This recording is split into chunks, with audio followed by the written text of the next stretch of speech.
In your art kit, you have your toolbox. There are broken crayons, how to draw a robot sheet, and then your textures.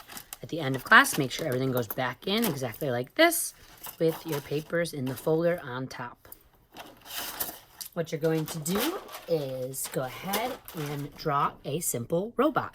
You can use this drawing sheet if you'd like, or you can create your own using basic shapes. You're going to use pencil to do this at first and then trace it in Sharpie. I'm going to use Sharpie so you can see what I'm doing.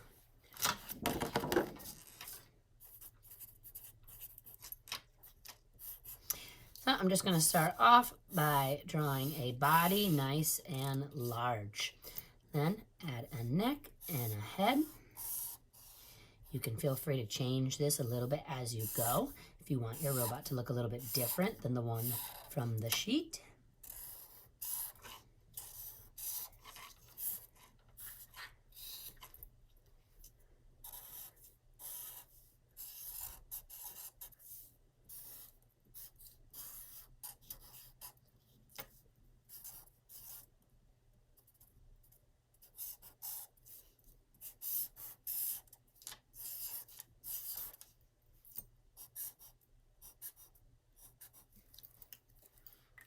Once your robot is drawn, you're going to go ahead and pick a color for your background.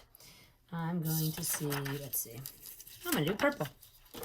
I'm going to go ahead and pick a texture, put it underneath my paper, and I'm working on going around my robot. Hold my crayon sideways, laying down nice and flat. I'm going to pinch and rub, trying to go around my robot. It's okay if you get a little bit on your robot. We're going to be adding color a little bit differently on the robot.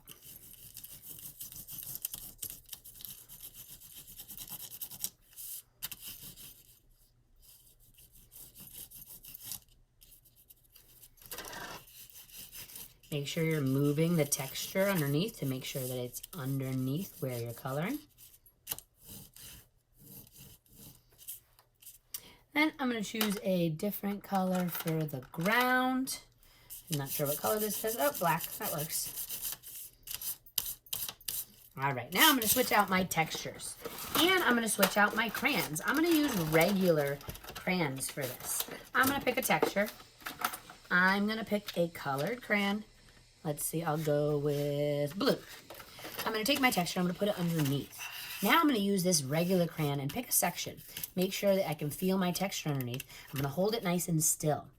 Now when I start to color, I'm using the crayon normally, holding it upright and holding my paper nice and still, and it's going to get that texture underneath in just that section. Then I can switch out, pick a different texture, switch out my color if I'd like to. Let's try this one. I'm going to try this one on this whole body part here.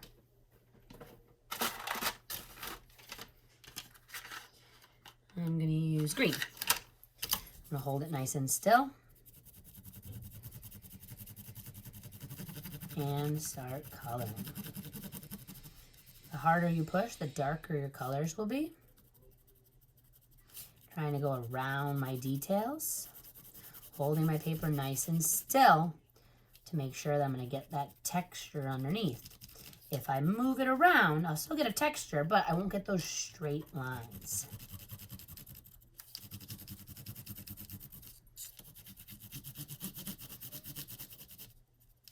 Ooh, that looks cool.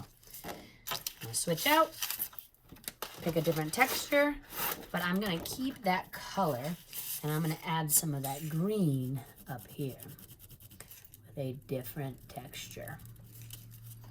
Maybe I'll do my claws green.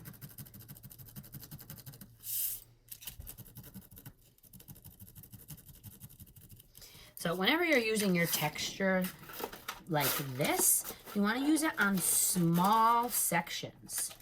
Whenever doing large sections, we do it around the edges, nice and flat.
Once you're all done, take a look at the timer. If the time